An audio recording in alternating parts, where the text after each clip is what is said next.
What's up, YouTube? This is 49ers Fired Up. I'm Baller. That's Johnny. And this is 49ers Fired Up.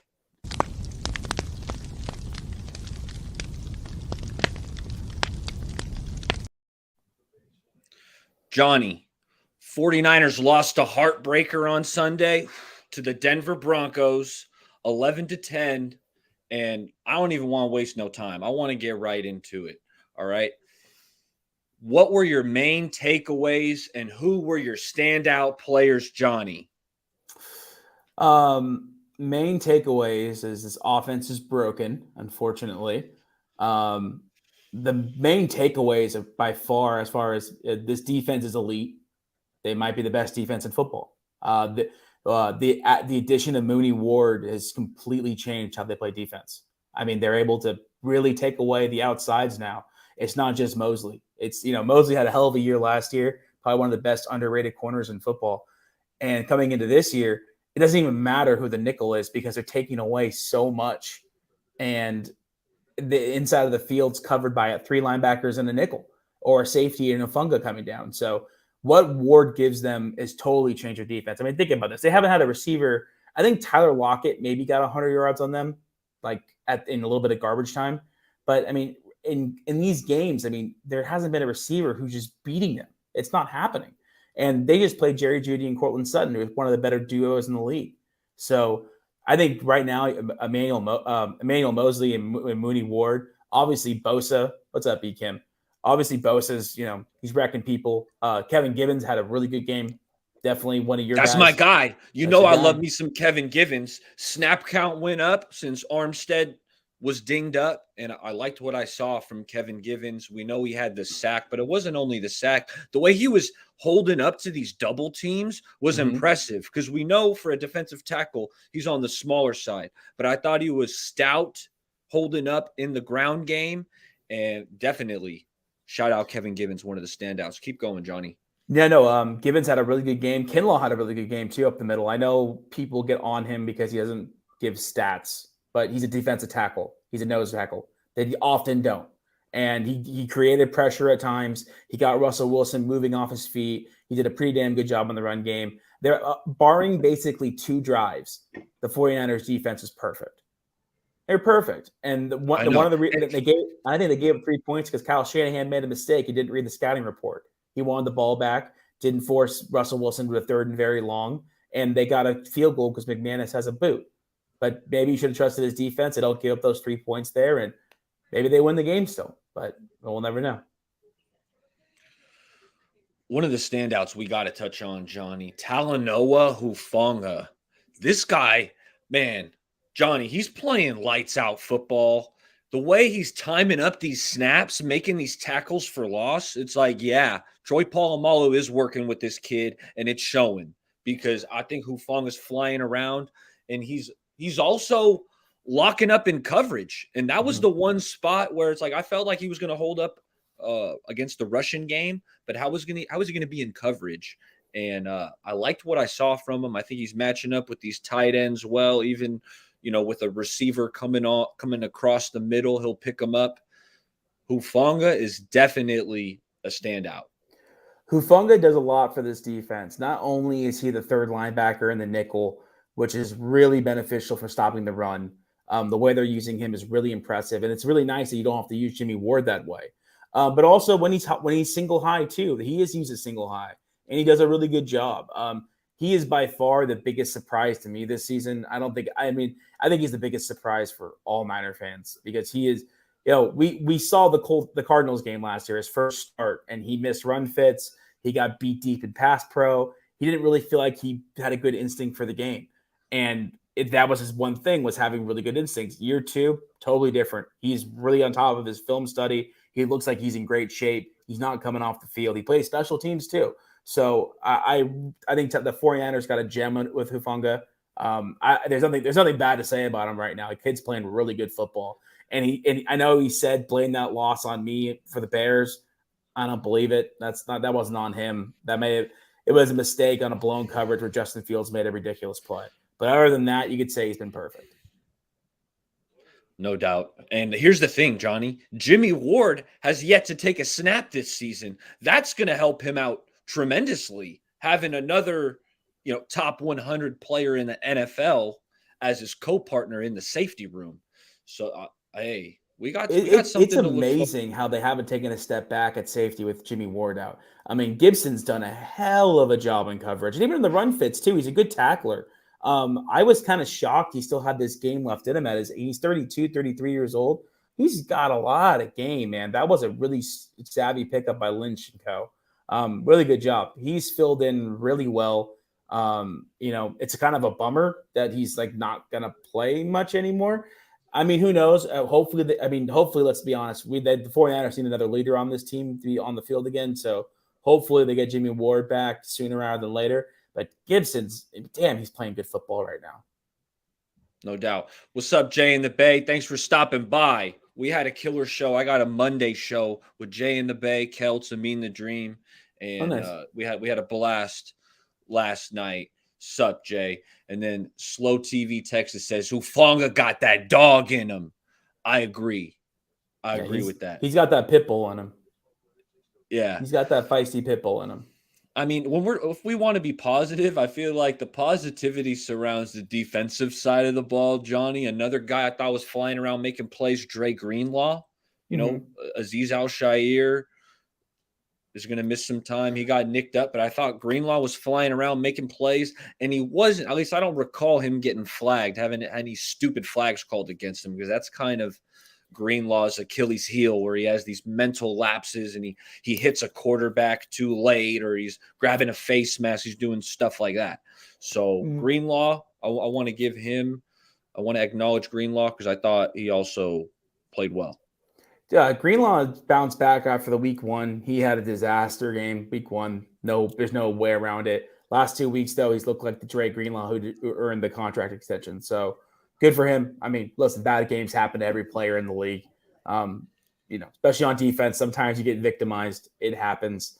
But then if there's anything positive about this 49ers team is that this might be the best defense in football. Like I don't think there's much of there's maybe about 3 teams in the running right now, but I think the way this defense is playing and how they've just dominated almost 90% of games is just different. Other teams. I like Kim. What Kim points out here, this defense has given up less points through 3 games than the 1985 Bears, who we know had a very prestigious defense. So.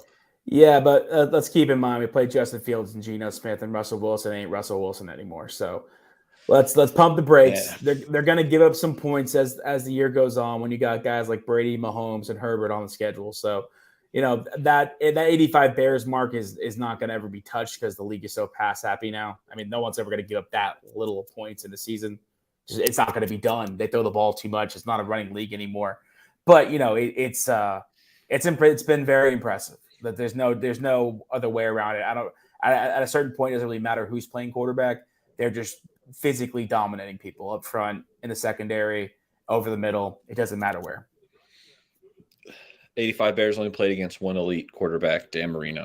Yeah, and the Niners are going to play a few this year. So Kinlaw, we touched on Gibbons being a standout, and Kinlaw you tapped on quickly. What have you seen from Kinlaw through 3 games? He's using his hands better. I think that's the one thing that maybe was his Achilles heel, is because he wants to just bull rush and push, and he would kind of chicken wing and push. You're starting to see him use his hands more, and he's starting to make more plays in the run game. He's being harder to double team because he has more control, because he's a bigger body guy and very strong. That was probably his biggest issue on tape. He wasn't really good with his hands. He's starting to use his hands and started to become a true defensive lineman, not just as a hey, I'm a freak, try and block me. No, that now he's playing D line, and it's really good to see. I'm really proud of him. I know it's been a tough 2 years for him. I think I've been knowing who he is, and where he's been. A lot of people should be really proud of him. It's really cool to see. Johnny, I want to get into the second topic, and I want to remind the viewers that these are the heated headlines. The heated headlines. Johnny, Trent Williams is out 4 to 6 weeks. How will they fare without him?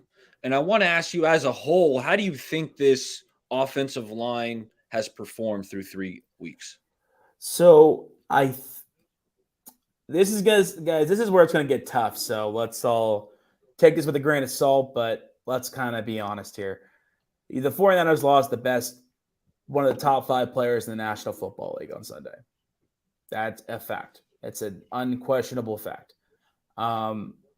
This unit as a whole is not the best. It's average because of Trent Williams and his ability to really push the backside of the zone run and really take away the backside edge in the pass game.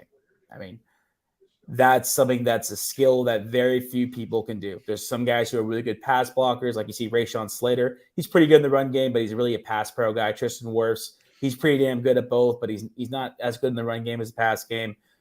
There's very few guys who do have what Trent Williams offers, and it's going to be a big loss. I'm not going to sugarcoat it. The Niners did win a game with him last year gone, but that's what the offense could actually move the football. I don't know what this is going to look like. It's not exactly the best time to lose one of the best players in the National Football League for an extended period of time. Hopefully they can get him back after the bye week, and the bye week would be week 4 or 5. You get him back for the Chargers game and that big time home game stretch they have coming up. But it's a huge loss. There's no doubt about it. And this unit as a whole, the funny thing is, I think Aaron Banks actually played a pretty damn good game on Sunday. Sunday night, I really did. I think he's improving each week. Absolutely. See, when I'm watching O-line, Johnny, it's easy for me to pick up when an assignment's blown or when you give up a sack. So it's like if I don't remember, hey, like Spencer Burford, I know he got beat, right? He got beat between him and McGlinchey, and I almost wondered, I was like, why didn't McGlinchey help out at all on that play? Like, McGlinchey had no one immediately rushing him. He had someone lined up potentially to rush, but that defender looped inside. So McGlinchey was free. I thought he should have helped out on Burford's man. Didn't really do it, and Burford got beat. So that's what I'm saying is it's like I see kind of the negative things when you give up a sack, you do something bad, you miss a block as an O-lineman. So if I'm not calling you out in that way, I feel like, hey, you played pretty good. So from that perspective, I thought Banks did all right. Yeah, Banks had a solid game. He did. Maybe 1 or 2 mistakes, but it really wasn't that bad. Brendel had a really good game too. He didn't fumble the snap. Jimmy did. We'll get to that later. That wasn't on. I call bull on their analysis. So yeah, because I heard Shanahan kind of put it on Brendel. Yeah, it wasn't on Brendel. And if you're wondering how do I know that being an observer, just go back and watch the game and watch the entire offense move at the exact same time. So that means the snap came off on time. And the quarterback was outside. He got one hand on the ball and he fumbled. So I'm calling bull on the Brendel thing. Maybe it was a little slow, but debatable. So, but overall, he's playing okay. He's not going to be a world beater in the run game. Denver is the one thing about Denver. They have a lot of size on the inside, and that gave Brendel and Burford a lot of problems. Burford definitely had his worst game as a pro. There's no question about it. I'm a little bothered that they're already talking about Brunskill coming back to help out at guard. Give the kid a chance. I mean, don't just dump him. He actually has shown a lot of good things on tape. I know Burford's biggest issue is in the run game right now. He's not as good of a run defender as he's a pass protector. And maybe that's why they want to get Brunskill back in there, because Brunskill is a pretty damn good run defender or a run blocker. But Burford had his worst game. And then Mike McGlinchey continues to make mistakes as year 5. And yeah, it's not a cohesive good unit right now. Nothing about the offense is cohesive. Nothing about the offense is good right now. And least of all the offensive line. And losing Trent Williams it's a disaster. It's a disaster on another disaster for injuries for a team that's constantly injured. And when they were talking about Brunskill potentially being ready to come back here pretty soon, I was more of the assumption, and with Shanahan blaming Brendel for that botched snap, I was thinking Brendel could be moving into the center position here. That's kind of was my initial thought. But I do want to shout out the chat real quick. Waruna, what's up, Waruna? # No Border Sports. Niners Warriors. See, these guys picked up on it. I love the flame emojis. This is 49ers fired up. So any comment with a flame emoji is getting pulled up. All right. That's like just a little hidden fact. If you want to get your message read, as long as it's respectful, throw in the flame emoji, put the flame emojis on the questions so we can get those answered. But let's say what's up to the chat. Kim says expected Trent Williams to get injured and miss some games at some point this season. I was hoping that wasn't going to happen, but this is the National Football League. People get hurt. It happens, dude. It's to Trent Williams. He hasn't really gotten hurt. I know he's getting older, but it happens, man. You can't get on players for getting hurt. You can't. They don't want to get hurt. That's the one thing about the fan reaction that I get a little bit pissed off about. So keep in mind, I'm someone who snapped his ankle on a football field. So, like, I know what it's like to get carted off the field and not be a part of the team anymore. You're just a guy who sits off to the side on crutches. It sucks. All right. Nobody wants to get hurt. All right. They're not there to collect the paycheck and hang off the side, especially not Trent Williams. So, expecting guys to get hurt, I get it, but it's not something to relish in. Matthew says, let's be real. Jimmy and this O-line hella sucks. D will keep us in games until they tire. We're going to lose more than we win this year. Ooh, yeah, we'll get there, some Matthew. of that. Yeah. We're going to address some of that, some of the outlook. McGlinchey was made by Quinn Nelson at Notre Dame. It's not wrong. What's up, Bomber? Okay. Let's get back to it.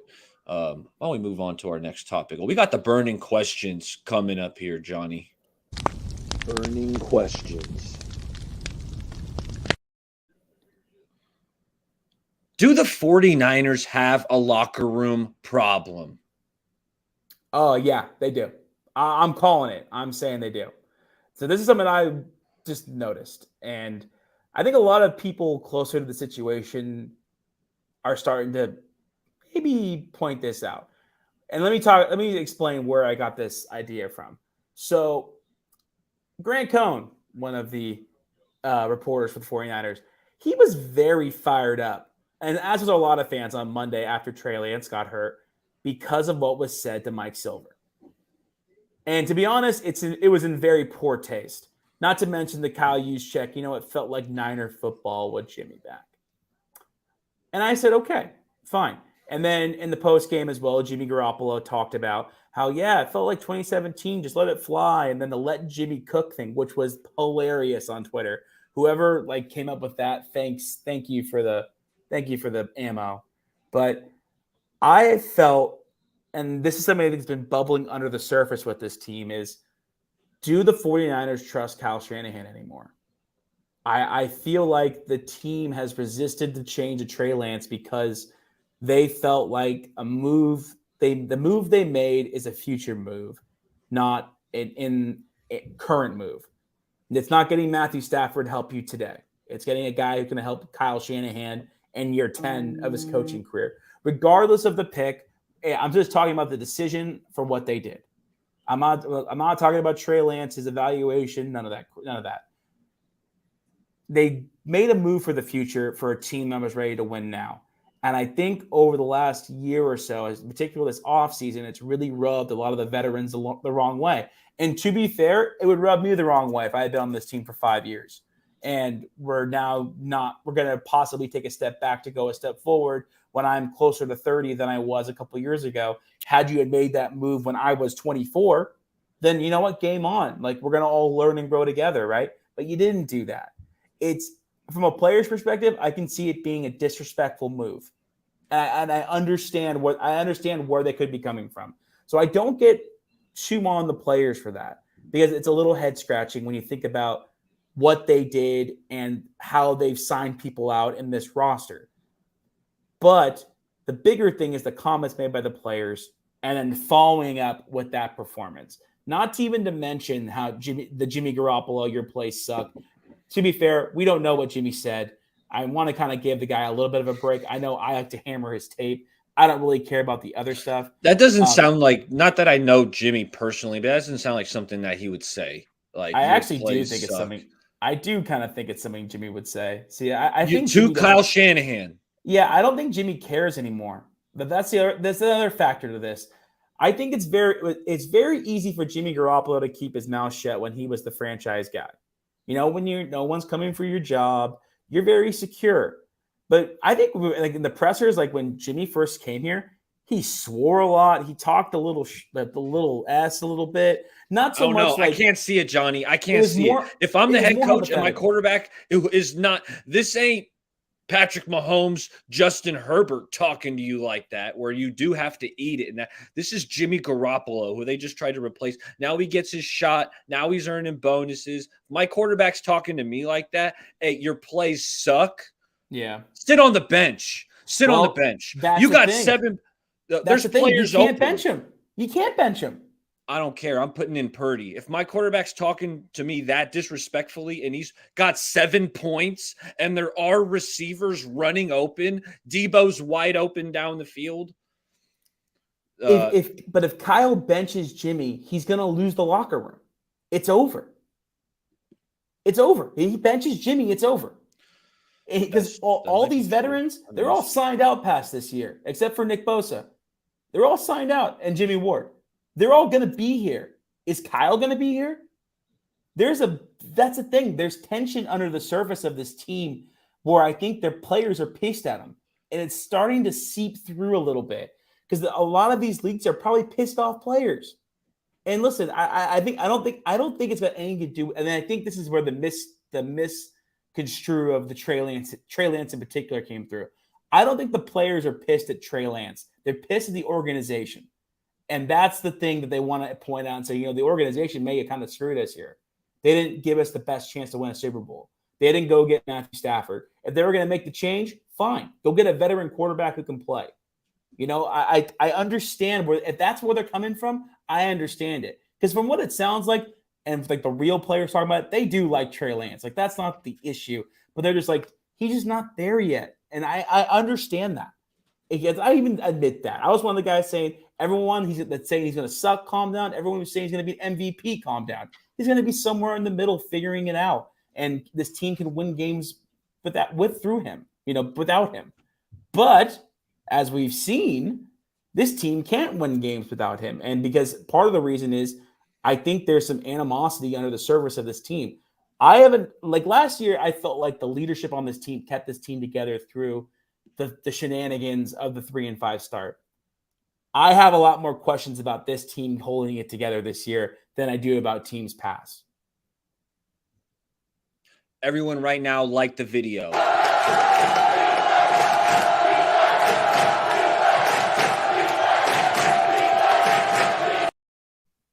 Johnny, you were on a roll right there. Hey, you know what? I hate to go back, but I forgot to touch on a couple things from this Bronco game that I wanted to hit on. No, go ahead. So we're going, yeah. I can't get over it. So let's get back to the takeaways because I got to give Jimmy Garoppolo some more crap. All right. Oh, he deserves it. He was terrible. So we already talked about the fumbled snap. We think it's on Jimmy. It's on the exchange, the center. Either way, Jimmy, you got to be secure with the ball. And he does that crap all the time where he's fumbling snaps, throwing. Then the interception, Johnny, that's what I wanted to talk about. It's the same interception that we've seen him make a dozen times where it's cover one robber. The safety's coming down. He's in the zone. He's taking the first route coming over the middle of the field. He's going to jump. And they got Jimmy again. He fell for it again. Yep, it's the same mistake. The safety takes a step back. Jimmy thinks it's just regular cover one man with two safeties deep, and then the safety takes a bolt to the middle of the field and throws a pick. He almost threw a pick on the opening drive too. That if DJ Jones doesn't knock that ball down, that probably was a pick six to start the ball game. And then I wonder how Cowherd and them are talking about Jimmy Garoppolo then. But I digress. Johnny, also we got to talk about the safety, right? Yeah. The safety, inexcusable. Yeah. Now I did hear Baldy's breakdown. Shout out to Baldinger. He didn't like the play action at the one because you turn your back. But either way, it's inexcusable for a veteran quarterback. You got to know where the back line of the end zone is, and Jimmy didn't. Stepped on it. It's a safety. He threw what would have been a pick 6 on the play, so maybe that was the better outcome. But it's just inexcusable stuff like that. It's constant. He makes mistake after mistake, and he gets bailed out by everyone. And the fans were tired of it. We're tired of it because we know what Jimmy Garoppolo is. We don't need the national people to come in and tell us you don't know how lucky you are. Bull. It's bull. I'm not going to swear because I respect you, Bull. But no, it's bull. It's total crap. He makes the same stupid ass mistakes every single week. And he gets bailed out because he's Jimmy Garoppolo and smiles nice and is rich. And I've had enough. Now the safety, and then the media starts making excuses for him. They're making excuses not for him. Trey, not for Trey, just for Jimmy. Trey. Yeah, I mean, the stepping out of the back of the end zone is hilarious because, of course, it happens to Jimmy. I think a lot of people made this point. I think it's a fair point. Had that been Trey Lance, what would have happened on Monday? What would have happened? Florio and Cowherd and King all talking about how Trey Lance is completely oblivious back there, yada, yada, yada. It's almost fitting that it happened to Jimmy Garoppolo and not Trey Lance because I think that was the main point a lot of fans and a lot of people around the team made. It's like they're basically the same player right now. Trey just gives you more upside. Play the kid. This was a sentiment that a lot of people had last year. And maybe he plays last year and Kyle doesn't run him like he is, and maybe we're in a different situation from this year coming in. But, you know, I'm sorry, the tipper of the iceberg is when he said, I haven't really played with these guys a lot. I was out of camp. I haven't really played with these guys a lot. So I did the math, actually. So this one pissed me off because I particularly want to do the math because Lombardi, the captain of the 49er Mouthpiece Committee, he decided, hey, let's give Jimmy some credit. He hasn't been around these guys too much, this and that, on Twitter. And then I just did a games count breakdown of, how many games just total it up with Debo and Kittle and Trent Williams and Mike McGlinchey, Jawan Jennings, Brandon Ayuk, and Debo Samuel. You want to know how many total games that is? Over 175. Do you know what it was for Trey Lance? 23. Okay. And we're making excuses for which guy? Yeah. Who are we making excuses for? Sup, Pynor? It's a joke. It's an absolute joke. What's going on with this team? It's embarrassing a little bit because it's not reality. And I feel like the only way that some of these storylines get exposed is if the 49ers have a terrible season, which I don't want to happen, but it very well could. As I've said before, I think there's a locker room problem right now. Now winning heals all and they get some wins rattled off. And, I think this all kind of goes away. But what if they don't? They got a hard schedule. And Atlanta and looking ahead, Atlanta, Carolina, Kansas City after the Rams. What if you lose a couple of those games and you're 2-4 again, or you're 1-5? Because the way this offense is playing, a lot of you in the chat. I'm going to ask you in the chat. How confident are you in this offense right now? I'm not. Yeah, answer that in the chat. What's your, on a scale of 1 to 10, 10 being this offense is dominant, where are you at? But Johnny, one thing I did not like in the first half of that game, in some key spots, Jimmy Garoppolo went right at Patrick Surtain with Brandon Ayuk, and it did not work. I know Ayuk caught the short little touchdown, but I'm talking 3 times in the first half. Jimmy tried to hit Ayuk when he was locked up with Pat Surtain, and Surtain said, nada, all 3 times. So it was like, that was kind of frustrating because Pat Surtain, I really liked him coming out of Alabama. I think he's a stud. He's been, as a second-year player, he's living up to that reputation. Yet they kind of kept going back there in that first half, and it didn't work. Yeah, there's a reason why Denver took Pat Surtain over Justin Fields and Mac Jones when everyone was clamoring they needed a quarterback. He is the real deal. His dad was the real deal when he played. I think people forget his dad was like a 10-year all. I think he was on the all-decade team for the 2000s at corner. I'm pretty sure he was with Miami. He's one of the best corners in the league. The thing with Jimmy is that I think the book's out. I felt like the one bust on Debo. If you go back and watch the All-22, I've never seen this kind of coverage. And we were talking about before the show. Maybe it was a bust. Maybe it wasn't. What makes me think it wasn't a bust was the fact the other corner looped around, but the outside corner in a bunch usually never drops to the inside of the coverage. I've never seen that before. But in this case, they did. The outside corner, it wasn't Surtain, it was the other guy, drops inside, and then the slot corner came over the top to double the bracket Kittle. The second Jimmy saw that, he immediately worked back to Ayuk on the backside of the field where Surtain was and didn't see Debo come free. I don't know what Jimmy was working. We've kind of seen him come off the side of the field where he should be working. This is not a I haven't practiced with these guys problem. This is a problem that happened in 2021, 2020, 2019 to a degree. And I think Jimmy Garoppolo actually played pretty good in 2019. But yeah, it's he makes the same mistakes every week, and people want to applaud him. And I think a lot of fans we're just calling BS. We've had enough of it. Yeah, I feel you, Johnny. I feel you on that. Well, what we got up next? Okay, now we're about to get into a little preview, a little 49ers Rams preview. Monday Night Football, Johnny.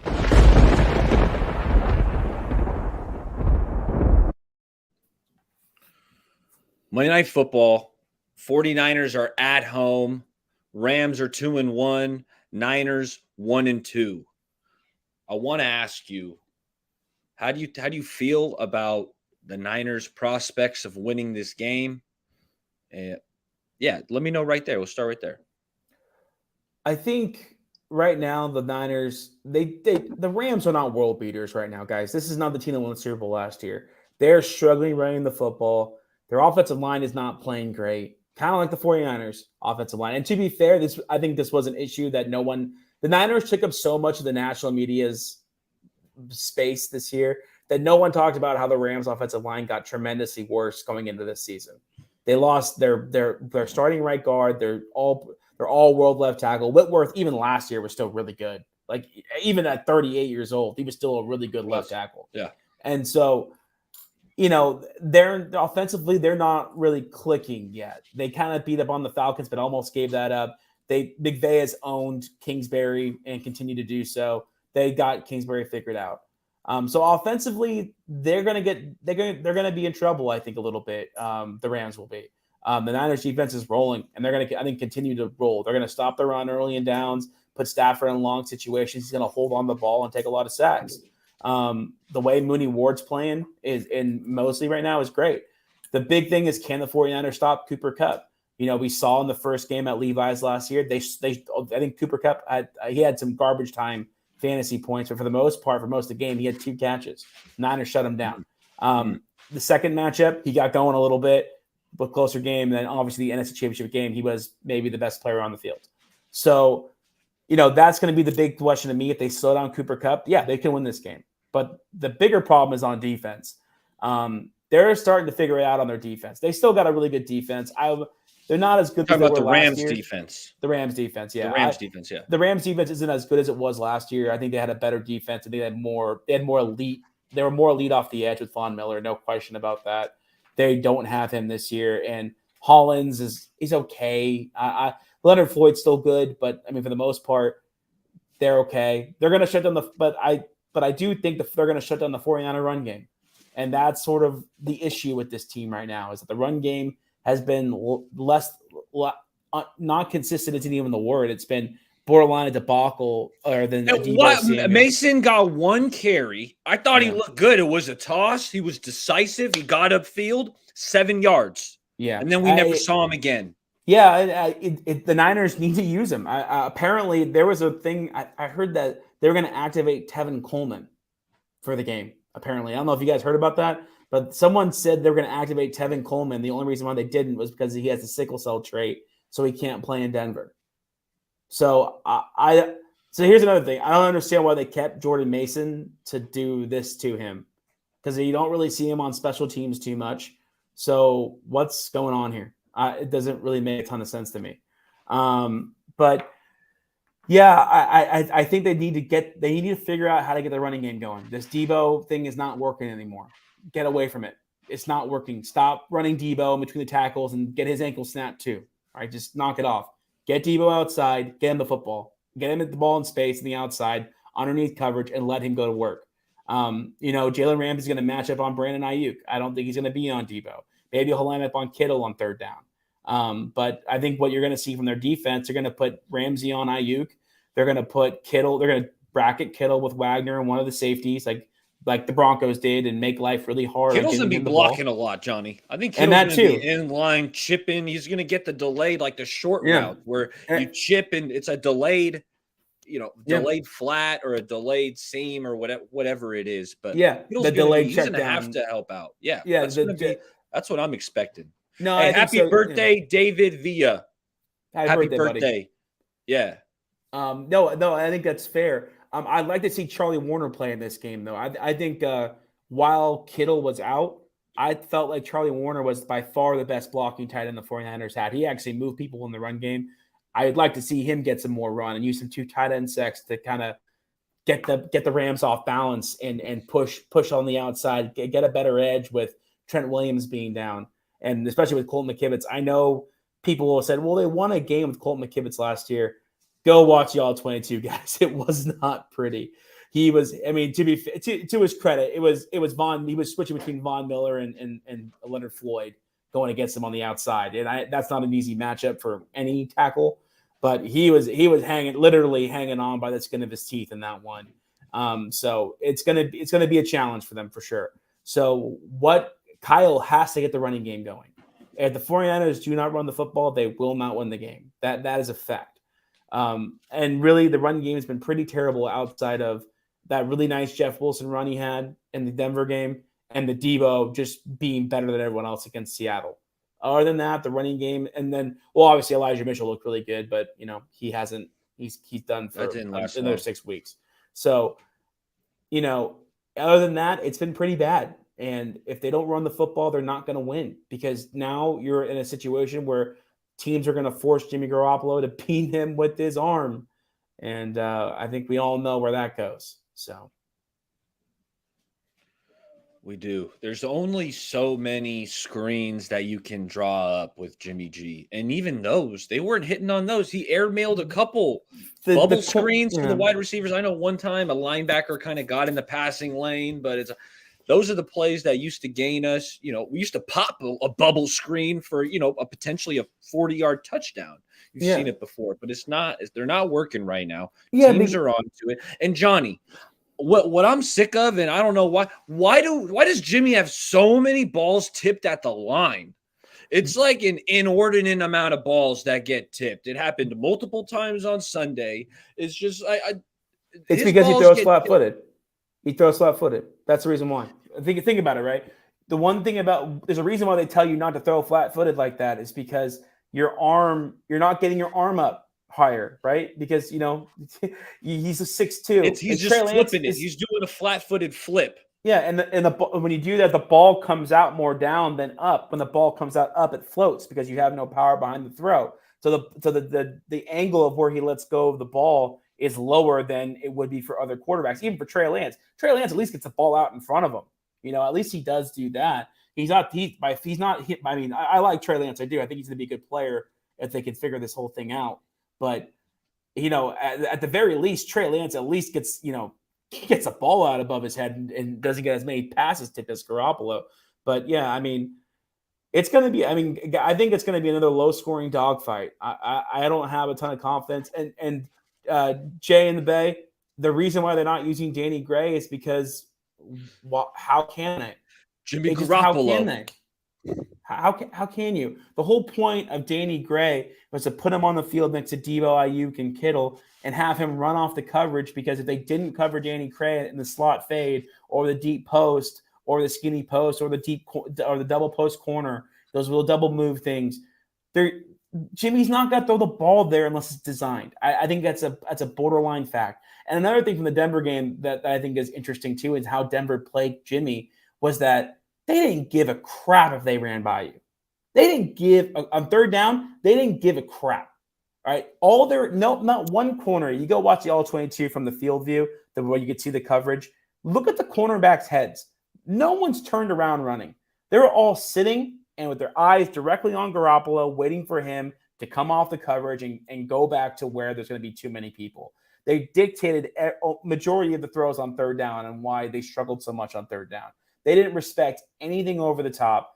The one time that Jimmy did take the shot, I mean, the seam by Ayuk, he took a shot there, fair enough. But the deep ball on the sideline, Surtain was on his hip, and he ran him out of bounds. There's really nowhere to go.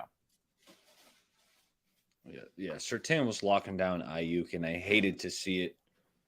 Baller says same thing. He's good. I mean, let's be honest. Patrick Surtain's probably one of the top 10 corners in football right now. And Ayuk is a good player, but he is just horribly misused in this offense. And it's so upsetting because tell me more. In what way?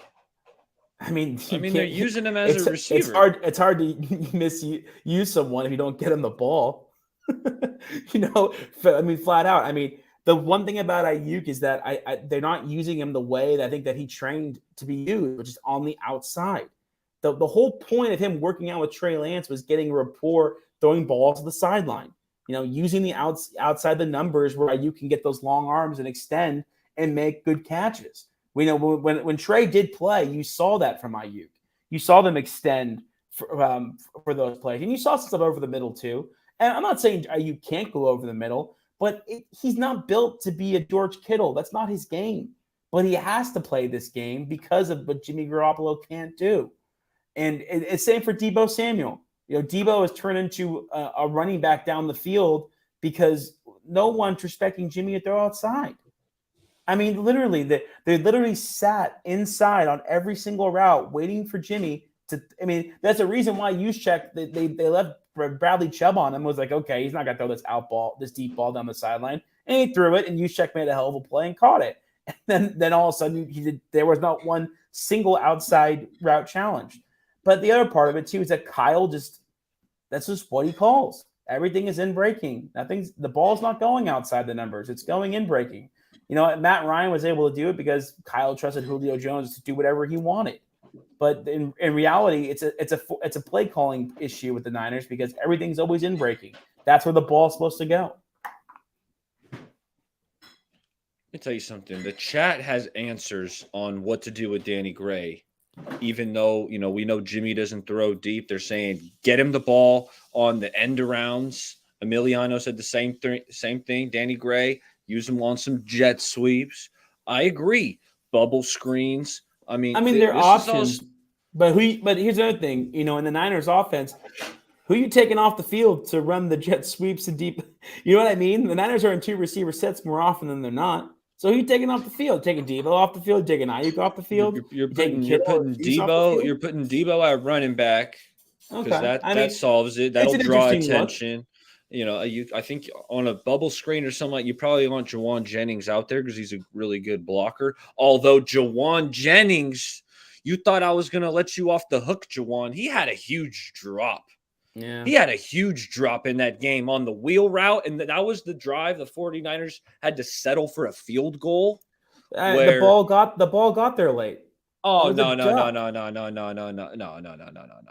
I mean, okay, maybe, but from what I saw, it was a flat-out inexcusable drop. The ball was a little bit – it was a very safe throw. It was too safe.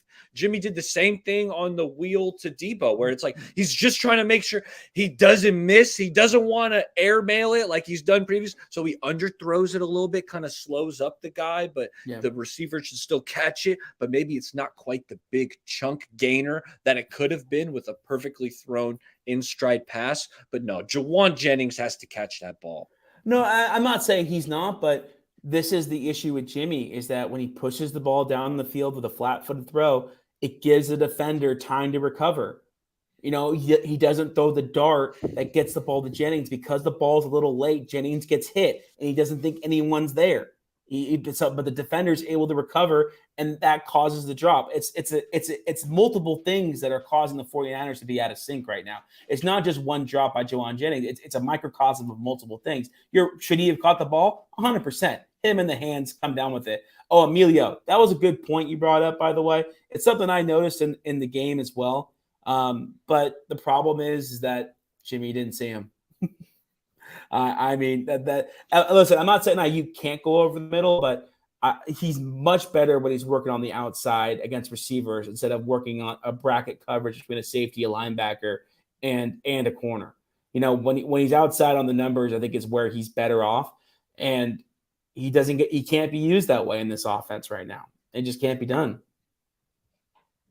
Yeah, that's a good point. I mean, Danny Gray, from what I saw in the preseason, I thought he actually blocked pretty well. But again, that's the one thing with Kyle is that you have to block if you want to even think about getting the football. I mean, Jawan Jennings was basically used as an extra tight end for the majority of last season before they threw him a pass. So it's a few things, but it's not this offense is so out of whack right now. It's not just one thing. You can literally point to every single player that everyone's not doing their job. And the crux of it all is that the quarterback play has been really bad. That's the ultimate straw that breaks the camel's back is that, even the Packers and the Bucks, I watched a little bit of all 22 today during my lunch break just to see, both those offenses struggled, right? And for Tom Brady, he probably threw some iPads at his teammates because, Evans and Godwin were out and they made some mistakes at the receiving core. And Brady wasn't perfect, but they struggled too. And that was a heavyweight match down in Tampa this last weekend. But everyone's making mistakes. It's still early in the year. Quit running D, but yeah, hey man. I pulled this up because I wanted to comment. I think you still got to give Debo some carries, but what I want to see more of, Johnny and Balmer, and the Niners ran it, I saw at least on 2 snaps where Debo's in the backfield, but they use him on a passing route. Yeah. Right. We had the wheel. Route. He burnt the linebacker on a wheel. Right. Mm-hmm. They connected on that pass for a nice chunk play. Should have been a touchdown. Then there was the Texas route where Jimmy had a step, won the route on the defender. I don't remember if it was a linebacker or a safety, but Debo won the route, got open, and what did Jimmy do? He throws it behind him. He misses him. I honestly thought he actually hit Burford on the back of the head with the helmet, with the ball. Oh. It kind of looked like it hit something when it got there. So I'm not giving Jimmy Garoppolo credit. I mean, he should have put the ball out and over like a normal quarterback would have, but he threw another flat-footed, low-release ball. And because it looked like the ball just like snaked down left after like a second of it flying straight. It was a little weird. So yeah, it's still a mistake on Garoppolo. Either way you shake it. But guys, this is Jimmy. This is the reason why so many of us are saying they have to move on. Now, did they do the right thing with Trey Lance? It's yet to be seen. It would have been nice to watch Trey Lance play this year, but Trey Lance had to be Tim Tebow for some reason. They ran him more. I saw a stat. I believe it was Ryan Hensley who put it out where Trey Lance was running more often than Tim Tebow was. Yeah, it was during his. I mean, listen, scrambles are one thing, and Tebow did scramble a bit, but the design run thing was the one that bothered me. And we'll hope Kyle learns from his mistakes. You know what? The scramble, it's like I'm good with QB scrambles because at that point, that's the quarterback's decision. He sees open grass, so he's going to take advantage of that. That's what the scramble is, right? But the designed runs, you're saying, Trey Lance, you're running this ball. And sometimes, it could be an option, but it's like if the defender doesn't crash, Trey Lance is expected to keep that ball and run it amongst 330-pound D-tackle. I don't like that. Yeah.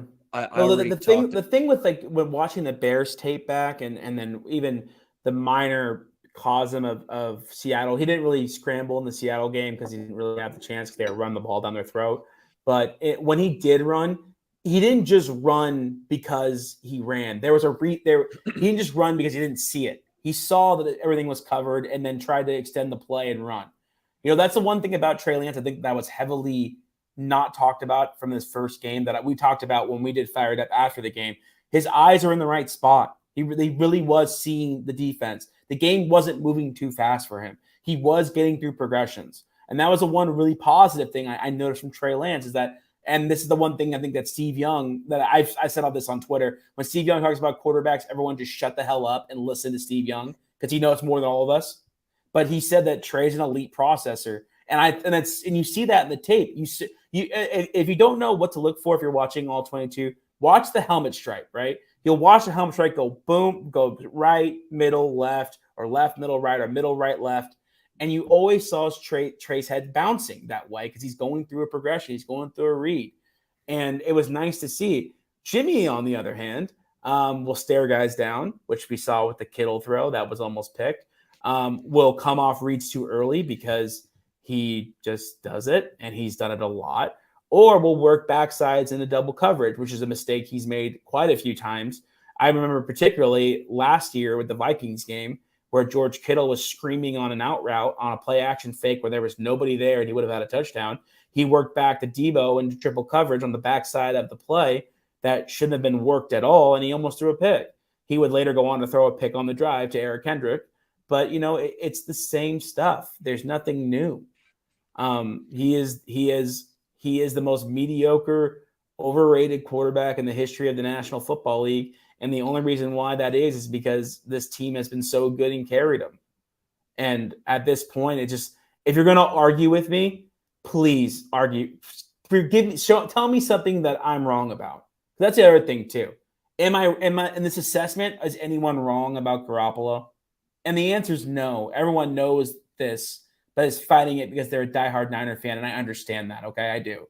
But at some point, you got to take a step back and realize how much he holds this team back.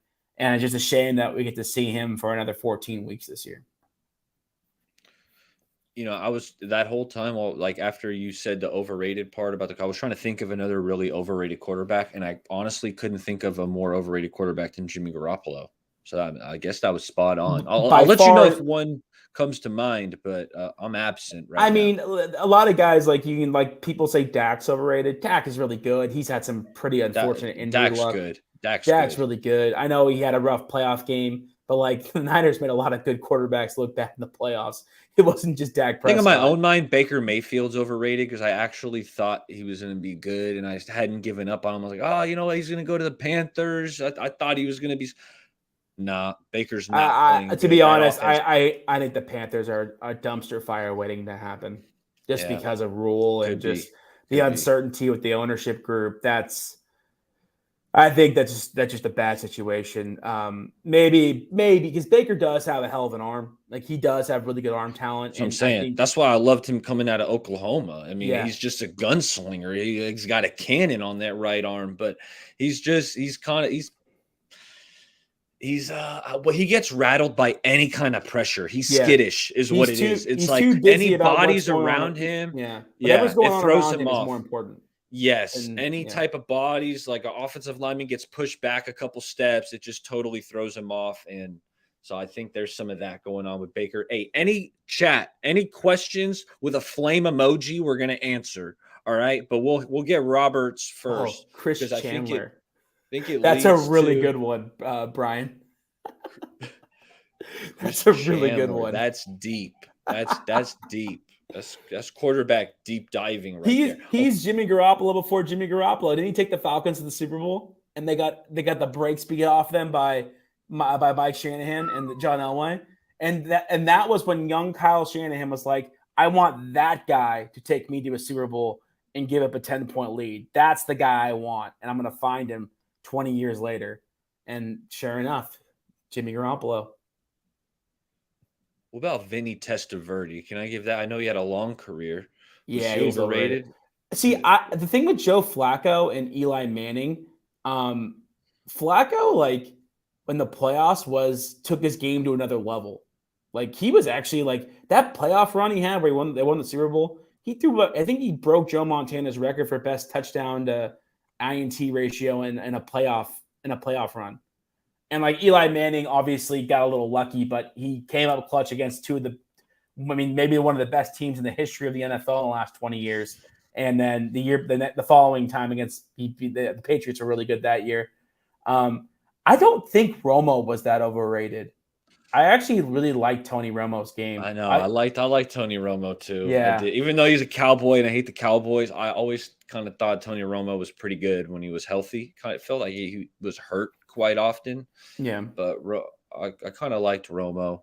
But I want to talk about Kyle Shanahan. Johnny. That's why I pulled up Robert's comment here. It kind of sparked my thought. Where are you at with Kyle Shanahan? Do you think he's still completely safe in his job? Is his seat starting to hit up? Neither one of us are trying to fire Kyle Shanahan right now, but where are you at? And I'll start off first because Kyle Shanahan, I want to see, I was so excited to see what it would be, Kyle Shanahan and Trey Lance. We're not going to get to see that. And while it lasted for one and a quarter, 1 1/8 games this season, and part of that was a monsoon. So it's like we can throw everything we saw from them this year away practically because we barely saw anything. It's such a small sample, but I want to see more of it. Next year, Trey Lance is going to be back. He's going to be strong. I know this kid's going to work hard, rehab his butt off. And I want to see Kyle Shanahan, Trey Lance, that reunion next season. But where are you at? It's a question. That's the thing. It's a question because listen, I like Trey Lance too. I think they can work this out because he's so young and there's a lot of good things there on tape that I know it's not perfect at all. Like I'm not saying it is, but there is good things on his tape, like better things than people want to give him credit for. But the media has just been in bag Trey Lance mode because he's young and unproven and this and that and yada, yada, yada. And I don't care what your narrative is. But how we got here was just panic. That they panicked. There's no other way around it. I think Florio is the only person who got this right, to his credit, that, when they missed out on Stafford and maybe they were going after Watson, and the Niners correctly assessed that Jimmy Garoppolo was not going to do what they needed him to do, and that was win a Super Bowl. To their credit, they assessed that correctly. Lynch, Shanahan, the Yorks agreeing to it because you got to give the Yorks somewhat of credit because that was their only option after they lost out. And then I honestly think what also ended up happening was after they lost out on Stafford, they knew Russell Wilson was not a realistic target. They also knew Aaron Rodgers could have maybe forced his way out, but that was unlikely. After that, they had to go to the draft. They did, but they needed to make a move, and they gave up too much to get Trey Lance. And the second they did that, they put the biggest target on a 21-year-old kid's back in the history of the NFL. That's what's not talked about. When the move happened, you got 1,008. Way to go, man! Hey, oh yeah, we hit the 1K mark. I want to say like a month and a half ago or so. Waruna, shout out to you. Thank you for the dono. $5. That's big time. That's why this money's raining on me right now, because of you, Waruna. And hey, I appreciate that. No Border Sports. I know you and Crypto Ryan been grinding that. Keep doing your thing. And hey, I appreciate that, Waruna. You're the man. And hey, couldn't have done it without the audience and people who came on my show like you, Waruna, Johnny. That's big time. But I got to get to these flame questions, Johnny, because I said anyone who drops a flame comment or flame question, it's getting answered. Kyle Shanahan needs to manage Jimmy G like the Seahawks did with Matt Schaub. Schaub had an arm. But Matt Schaub? Matt Schaub went to a Pro Bowl and had a cannon for an arm for all the Matt Schaub hate out there. Wasn't he with the Texans? Yep. They went to a couple playoff. They went to a playoff game. They had Andre Johnson, Arian Foster. The Seahawks part threw me off, but thanks for the flame comment. Niners Warriors. Those are my squads too, so I like this guy. What's up, Niners Warriors? What's up, guys? Great job tonight. Do you think Jeff Wilson is a bell cow? Do you feel like Kyle is going to break him, running him the way he is? Free Jordan Mason, free the running back committee. And I feel what he's saying. We already mentioned it. We want to see more Jordan Mason. He had the 7-yard rush, and then we didn't see anything from him. Is Jeff Wilson a bell cow? Let's answer that one first. Is Jeff Wilson a bell cow? No. He hasn't shown that he can stay healthy for a full season as a bell cow. When he was the bell cow for a little while, he got hurt in 2020. And then last season, too, He wasn't back yet 100% last year. That was all heart and grit, and I give him a lot of credit for that. But he's a good, not great running back. He's a good number 2. But I don't know why Kyle uses running backs the way he does and just runs them into the ground and doesn't use a real spell. He hasn't done that since he was in Atlanta when he had Freeman and Turner. I thought we used to do it with like Freeman and Coleman. Yeah, Freeman and Coleman. I thought we were doing it like earlier on in his tenure, almost up until like last year with Eli Mitchell kind of stole the show. It wasn't a committee anymore. But before that, it was Coleman, it was Breida, it was Mostert, Breida got benched in that year. Breida got benched hard out of nowhere, and then Tevin Coleman was kind of the starter, and then they started using Mostert more and more and more, and it kind of worked out organically the way it did. But I think people forget, like the Vikings game, Tevin Coleman had like 26 rushes in that game. The only reason why Mostert went bananas in the NFC Championship game is because Tevin Coleman hurt his shoulder. Like I don't know if people remember that, but Mostert became the starter in that game because Tevin Coleman got hurt, got carted off the field. How he made it back for that Super Bowl, I don't remember. I don't remember how he did that. That was impressive. But that was the reason why Mostert got fed the way he did in that game. It wasn't Kyle's genius to use Mostert. It was because of an injury. No doubt. What up, Tommy? Tommy says the real AD, Andre Johnson. Dude in fantasy was good for a TD every game. I loved Andre Johnson. Maybe a fact you did or did not know. He was a tight end in college. Yeah. I believe it was University of Miami. Yeah, he was a receiver too. I think he was recruited as a tight end. But they had Shockey there. And he was like, I'm never going to play over Jeremy Shockey. He was an underclassman and moved out to receiver. Yeah. That was back when the U just got the nastiest players in the South to go play there. And they were I can't believe that the U had a safety tandem in 1 year of Ed Reed and Sean Taylor and a running back tandem, Frank Gore, Willis McGahee, and Clinton Portis on the same team. Yeah. That was nasty. Yeah, that's nasty. Well, that's like the Georgia. Remember the Georgia picture? It had Nick Chubb, Alvin Kamara, Sonny Michel. And here was the thing. With that draft class, I was utterly shocked when Bill Belichick took Sonny Michel over Nick Chubb because to me, Nick Chubb was clearly the more supremely talented player. So that was where I was like, Bill, dude, I think you missed that one. And Nick Chubb tore his ACL. That's what happened. 1 for Baller, remember? 0 for Belichick. Sorry, Bill, I got you on that one. Yeah, but Nick Chubb came off the injury. And then Sony looked good. And hey, to their credit, though, Sonny Michel did win them a Super Bowl that year. In the playoffs, he was awesome. I know. Like, was he? He was their offense. They couldn't throw the ball. Like in the Super Bowl, they just fed him. He was probably the second best player on the field other than Gronkowski. Against the Rams? Against the Rams, yeah. He got fed. He had a good Super. He actually. That Super Bowl sucked. I remember watching it and I was like, oh my God, the Super Bowl sucks. Yeah, I was sick during that Super Bowl and I watched it in bed and I was kind of like laughing. Like I might as well just go take a nap and then wake up and see Tom Brady hoist it. And I was right.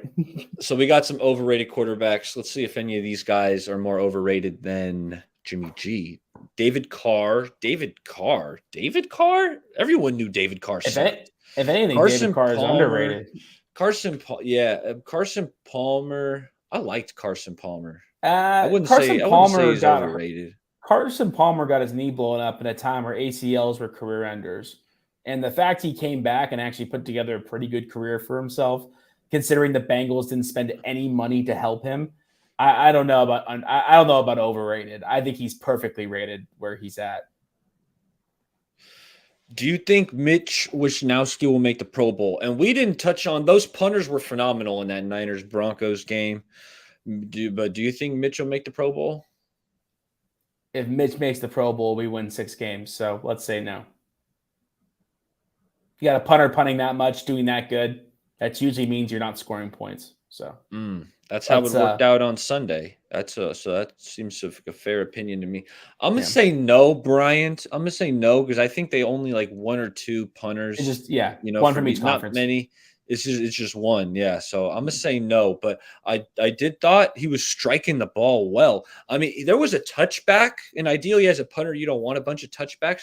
But I don't know where I can't remember exactly where he punted it from, but it was like our 20-yard line, and he bombed it. Ended up being a touchback. So he's showing me something this year. Mitch is looking good this season. Could that be because they took away the kickoff duties? You know how they switched that from Mitch over to Robbie? He got hurt last year. Something happened with him where he couldn't kick the ball anymore, and I think they panicked pretty hard. Actually, you know what? Young Montana, you brought up a good point. That was one a year where they weren't supposed to. And I think this is actually a really interesting point about the difference between the Warriors and the 49ers is that the Warriors talk like champions because they are champions. You know, they've won multiple titles in years. Some years they weren't. 2 years they really weren't supposed to win championships, and they did. I know people want to pretend like the 15 was like they were supposed to win. They really weren't supposed to win that. Like, let's be frank. But they talk like the champions. They are champions. This team talks a little bit like the champions and haven't won shit. So let's get Niners Warriors. He's got those flame emojis. That's kind of my motto now. The flame emoji, it gets you up on the big screen. Great takes. Question for Niner guy watching the All-22. Did you notice the D-line leaking against the running game against the Broncos? On TV, it looked like our linebackers were being overworked. It's a good question. So here's what I will say to that. Go after the show logs off, go to ESPN and go to the by drive, right? You can see the scoring plays in by drive. And notice something. How many 3-and-outs did the 49ers defense give the Broncos? 9 3-and-outs. Do you know what the average possession per game is for 3-and-outs? The average team defense gets 2 to 3 3-and-outs a game. And the 49ers did it 9 times. That makes the offense look even worse because they were getting opportunity after opportunity after opportunity after opportunity, and then they just couldn't do diddly squat. And the other thing, diddly squat. Yeah, the Broncos won time of possession pretty well, and by the end of the game, that's when they started to leak. And yeah, that's just a factor of when you're on the field too much, your offense isn't helping you out. Not playing good complementary football when you're on defense. I was on a team where that happened to us. Even though I played offense and defense on that team.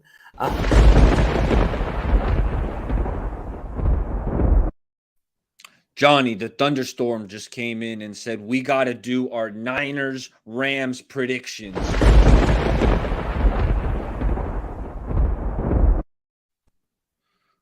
Are the Niners going to get this win?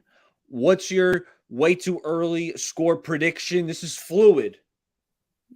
You gotta follow us on Twitter to get our most up-to-date score prediction for all you gamblers. If you want to see if the over/under is going to hit, if the Niners are going to cover the spread. You're not. If you're a gambler, if you're a DGen gambler, you're not betting the 49ers with a 10-foot pole. Don't bet them because you have hell no to the no, yeah, to the no. How is that a hell no? That's good advice. Actually, no, that was hell no, we're not betting on the Niners, even though that's our squad. It's like, are we betting on the Niners? Hell no to the no, yeah, to the no.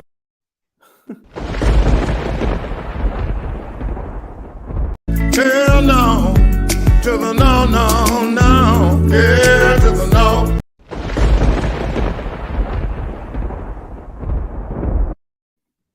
Whoa. All right. So, game predictions, Johnny. Score and do the Niners win? I think Niners lose 17-10. Wow. Yeah. Whoa. I'm gonna be honest. I think this could get ugly fast. I've said it. I'm sort of feeling that way. I think what's gonna end up happening is both offenses are gonna struggle early. The Niners will get points on the board in the first half, but they'll just get the one, and they'll let the Rams hang around, and Cooper Kupp will eventually break through, get a couple big plays, and right now I have no confidence in what they're doing offensively. The Niners have to show me that they can consistently be a good offense before I can confidently say they're going to win football games. I mean, I feel you. I'm just trying to be more optimistic, but your take, it's very logical. We just saw what this offense did against the Broncos, who do have some talent, but the Rams also got some talent on that side of the ball. So I'm going to say Niners win, and I'm not going to give us a ton of points. 2017. Niners Defensive pull it touchdown out. in there. It might be a special teams touchdown, a defensive touchdown, helping to maybe Debo breaks, a 70-yard run, or I think they're going to find a way. Typically we do play the Rams tough. I know they got us in the playoffs, but before that we had we won 5 straight on them. So we know these teams know each other very well, and I'm That's banking kind on my of squad. that's kind of We're the at problem home. too, is that they know Jimmy Garoppolo.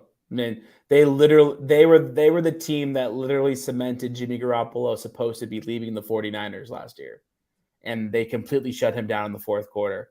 I think Kyle's going to get some stuff cooking early, but we've seen it the last few games. When they don't score a lot of points early, they really struggle in the second half, and that includes the Seattle game.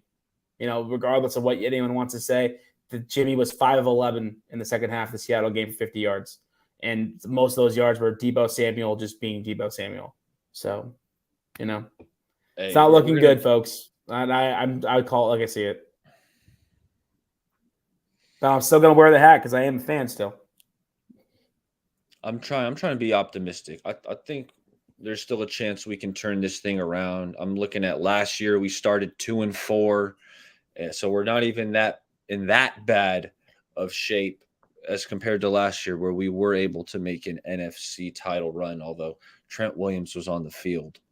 Trent Williams didn't miss, 4 to 6 weeks in the middle of the season. No, for sure. But I think the bigger issue is I think the quarterback and the head coach are not on the same page, and the head coach is the play caller, and the quarterback is not feeling his plays. He said as much, and now I'm not talking about the thing with that during the Denver game. He said it in the press conference after the Seattle game. It just this is a great question gelling. here. This is a great question here, Johnny, and we're going to get out of here pretty soon. So, yeah, get your predictions in there. But he said, did you watch the Rams-Bills game? Wasn't it obvious Stafford was leaning on Cooper Kupp over and over? I mean, that's what they do. That's the system. Wouldn't it be a shame if D'Amico doesn't overload coverage on him? No brainer. It's easier said than done stopping Cooper Kupp. It's tough because even if you're putting 2 guys on him, right? Meaning, you got one over the top and then you got somebody sticky underneath. Like Cooper Kupp, dude, that guy knows how to get free. Like if there was a simple answer on how to stop Cooper Kupp, these teams would have already been doing it. Yeah, the thing with Cooper Kupp is that he plays in the slot, so just that alone gets him free releases, right? And he just plays his leverage perfectly every time. He's like Devontae Adams. He keeps getting better with age because he's such a good route runner. He's so good with his feet and hands, but he understands leverage. And when you have a coach who knows how to use players who know how to use leverage, it makes life a lot easier. Every team has the same game plan against Cooper Kupp every week. Don't let Cooper Kupp beat us, and he's still beating people. So it tells you how good he is, right? Hey, Johnny, thanks for giving me your time. Killer show. Shout out to the chat. Make sure you like the video. Make sure you're subscribed to the channel. We're going to do this thing again next week. This is 49ers Fired Up.